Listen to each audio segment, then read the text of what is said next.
Okay, this is lesson 8 in module 5. And our learning objective today is that I will be able to multiply using an area model to show equivalence in fractions. So I'm going to turn to the problem set, lesson 8 problem set on page 35, and we're going to read the directions and do a few kind of practice problems. So this is very similar to what we've been doing, but we're just going to go right to the multiplication sentence now.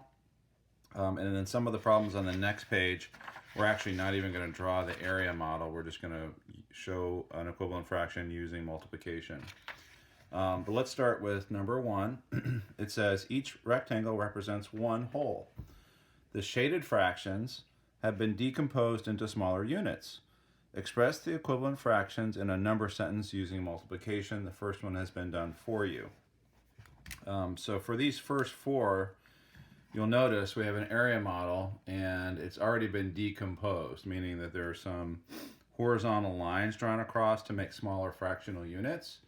What we need to do is look at the fraction before the decomposition and then the fractional units after the decomposition and show that they are equal or equivalent. So pretending there are no dotted lines here, I can see that my fractional unit is 1, 2, 3 fourths, and I see that 3 are shaded in, so that's 3 fourths. And then once it's decomposed with these dotted lines, I see 2 lines, which means there's 3 rows. And now I've turned my fourths into, it looks like 1, 2, 3, 4, 5, 6, 7, 8, 9, 10, 11, twelfths. So I've turned my fourths into twelfths, and I can see from my shaded units that I have 1, 2, 3, 4, 5, 6, 7, 8, 9 twelfths that are shaded in. So our equivalent fraction is 3 fourths is the same as 9 twelfths. And if it helps, you can label all these guys, 1 12th, 1 12th, 1 12th, all the way down if it helps you. If it doesn't help you, you don't have to do it. But sometimes it's kind of a nice reminder of what your smaller fractional unit is to go ahead and label them. And then you can just add up all your twelfths to find out what your equivalent fraction is. Okay, we need to express this equivalency using multiplication. And all we need to do then is we need to write a multiplication sentence that says 3 fourths times blank over, and let me draw this a little bit better. 3 fourths times blank over blank gives me 9 twelfths.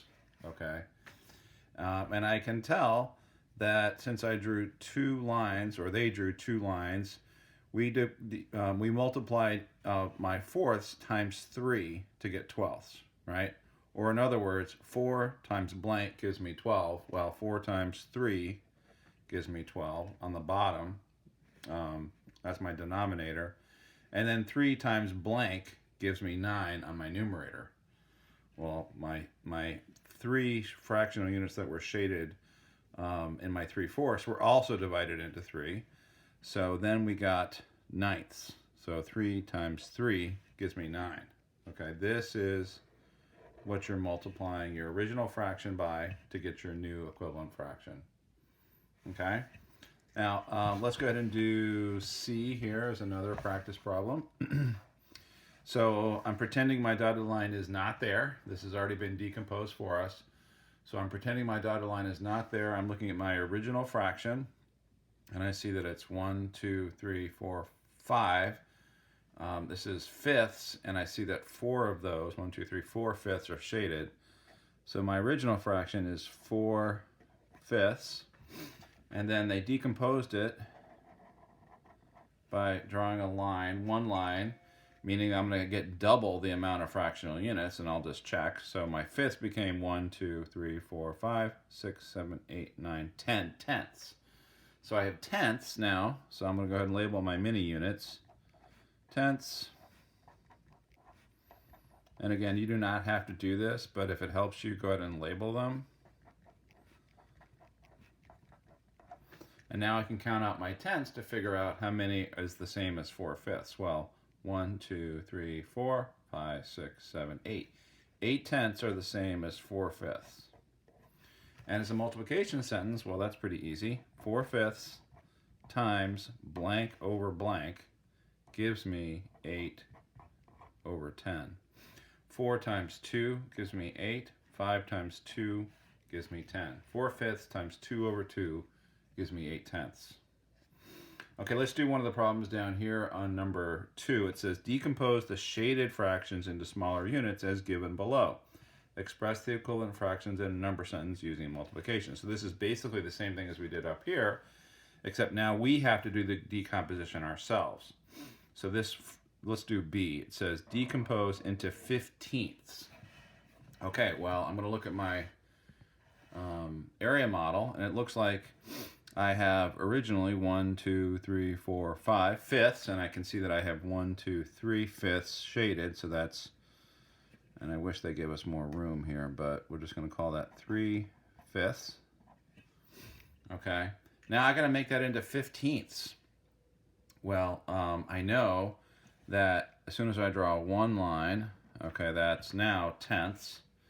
If I draw 2 lines, that's multiplying each my fifths times 3, which should give me 15ths. Let's check. 1, 2, 3, 4, 5, 6, 7, 8, 9, 10, 11, 12, 13, 14, 15. Sure enough, I decomposed my fractional unit by 3 into 3 rows rather, and I got to 15. So now I can just look at my equivalent fraction. Each of these little guys is 1/15. And then I can just add up my little 15ths to see how many 15ths I get. And I get 1, 2, 3, 4, 5, 6, 7, 8, 9. 9 15ths. So 3/5 is the same as 9/15. As a multiplication sentence, 3/5 times blank over blank, so we're going to fill in these numbers right here and here, equals 9/15. 5 times blank gives me 15. 3 times blank gives me 9. 3 times 3 gives me 9, and 5 times 3 gives me 15. Notice that when you're multiplying, these numbers are always the same. I always have 3/3 up here, right? I have 3/3 here. I have 2/2 here. I should not be multiplying my numerator by one number and my denominator by another number. That will not result in an equivalent fraction. Okay, let's turn the page.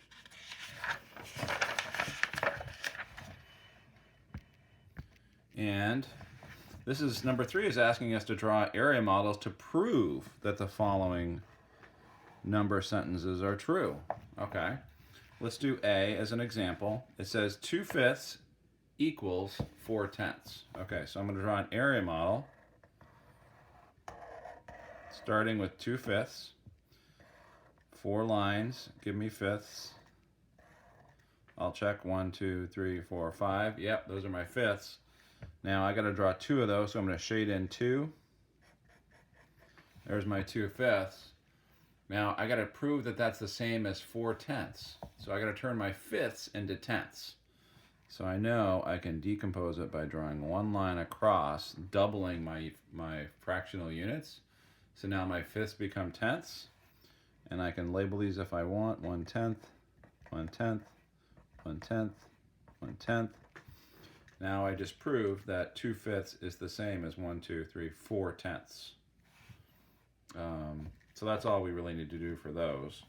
The next one says use multiplication to find an equivalent fraction for the fraction below. So we do not need to use area models for these. We could if we wanted to, but let's try to do it just using multiplication. Okay, so let's figure out an equivalent fraction for 3/4. Well, I know I can multiply my numerator by a number and my denominator by the same number and get an equivalent fraction. So really, I could multiply 3/4 by any number over any number and get another equivalent fraction. So let's just choose 3/4 times 2/2 gives me 6/8, right?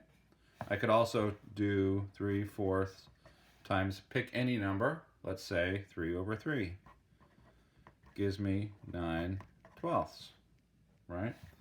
Any of those combinations work. Really, any number works for that. But the key is to making sure you're multiplying your denominator and your numerator by the same number. Okay, let's go ahead and do 12/7 for kicks and giggles. All right, 12/7. Let's do 12/7 times, just to make it easy, we'll just do 2/2 equals blank. Well, 12 times 2, I know I can add those up. 12 plus 12 is 24, so 12 times 2 is 24, and then 7 times 2 is 14. 12/7 is the same as 24/14. Okay? And then lastly on the problem set, it says determine which of the following are true number sentences. So in other words, which ones are true and which ones are false. And then if they are false, we have to make them true. Change the right hand of the number sentence to correct them. Okay? So let's look at 4/3 equals 8/9. So we have to just say, is that true or false? And the way I can think about that is, am I multiplying by a number? Am I multiplying correctly to get to 8/9? So let's take the example of 4/3. Well, 4/3 times, let's see, 2 gives me 8. 4 times 2 gives me 8. And then I get 3 times something gives me 9. So I'm just kind of comparing. How did they get to 9ths there? How did they get to 8ths? Well, they multiplied 4 times 2 to get 8. And then they multiplied 3 times 3 to get 9. So that is an incorrect multiplication sentence because these numbers need to be the same. I'm multiplying by the same number for my numerator and my denominator. So to be equal, I should say 4/3 times 3/3 gives me 12/9. So 4/3 is the same as 12/9. Okay, let's look at another one. 4/6 equals 12/18. Is that true or false? Well, I'm going to decide how they figured that out. Let's see, 4/6 times blank over blank gives me 12/18. Let's see, so 4 times 3 gives me 12, and 6 times 3 gives me 18. That looks like they did that correctly because they multiplied by the same number, my numerator and my denominator. 4 times 3 gives me 12, and 6 times 3 gives me 18. So yes, that is true. And we'll go ahead and label this guy false over here. Okay? If you need to draw your area model to prove this, that's fine. You know, we could actually do an area model to prove A is false. Let's go ahead and show you how to do that. Area model would look like this for 4/3, right? So if my whole is here,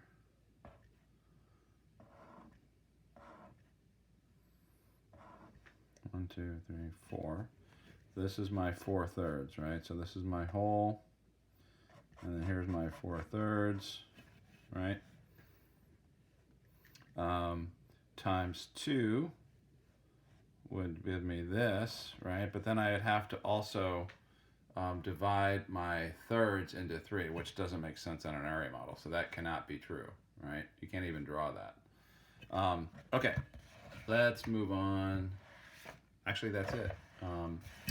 So good luck on this. If you have any questions with any of these problems, you can email me on Wednesday.